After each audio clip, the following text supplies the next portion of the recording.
क्या portfolio rebalancing करने के लिए एक रिटेल इन्वेस्टर को फंड मैनेजर्स को फॉलो करना चाहिए?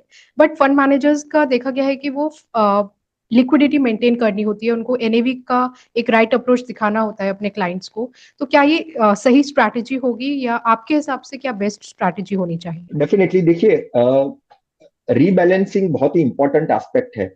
और वापस मैं ये कहूंगा कि we are discussing at the appropriate time, यानी ये जो टाइम है वहां पे आपके पोर्टफोलियो को रीबैलेंसिंग करना, एक बार एनालिसिस करना, रिव्यू करना बहुत ही इंपॉर्टेंट है।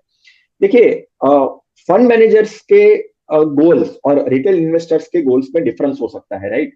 फंड मैनेजर के लिए क्या इंपॉर्टेंट होता है कि लिक्विडिटी मेंटेन करनी रहती है पोर्टफोलियो में, क्योंकि अगर कहीं पे भी कहाँ पे भी रिडम्पशंस अगर अचानक आ जाते हैं तो उसको मेंटेन करना पड़ता है। और उनको एनएवी के परफॉर्मेंस को भी दिखानी होती है, peer comparison point of view से, बेंचमार्क के पॉइंट ऑफ व्यू से, राइट। तो फंड मैनेजर के लिए तो डेफिनेटली इंपॉर्टेंट रीबैलेंसिंग का होता ही है, बट उसके गोल्स और रिटेल इन्वेस्टर्स के गोल्स को मैच नहीं कर सकते। रिटेल इन्वेस्टर को रीबैलेंसिंग के स्ट्रेटेजी में क्या करना चाहिए, उनको एनुअल रीबैलेंसिंग का सोचना चाहिए एक बार। मैं कल ही किसी के साथ बात कर रहा था यशवी, पोर्टफोलियो के लेके, और तब हमने थोड़ा सा एक प्रैक्टिकली एक अप्रोच लिया कि देखिए, बेसिकली वो क्या हो गए थे, वो मार्केट्स के रेड जोन से, मार्केट के नेगेटिविटी से, मार्केट की वॉलेटिलिटी से वो डर गए थे। तो मैंने उनको एक कहा कि देखिए, आपने आपका पूरा पोर्टफोलियो, यानी जब हमने इन्वेस्टमेंट एग्जीक्यूट किया तब एक तो आपके जो भी फाइनेंशियल गोल्स थे वो लॉन्गर टर्म थे।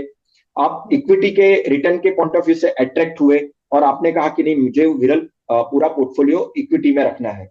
पर मैंने ये कहा, यानी जब अब हम रिव्यू कर रहे थे, रीबैलेंसिंग कर रहे थे, कि 20-30% पोर्टफोलियो आपका डेट और फिक्स रिटर्न्स में भी होना चाहिए। क्यों होना चाहिए? ऐसी जब वॉलेटिलिटी आती है, ऐसी जब मार्केट डाउनसाइड जाता है, आपको 20-30% का पोर्टफोलियो, आपका डेट का पोर्टफोलियो, फिक्स रिटर्न का पोर्टफोलियो आपको कुशन देता है, डाउनसाइड को प्रोटेक्ट करने में मदद करता है। तो इस तरह से रीबैलेंसिंग होनी चाहिए।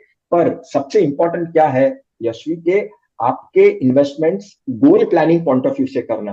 गोल डिफाइन होने चाहिए आपके इन्वेस्टमेंट्स के।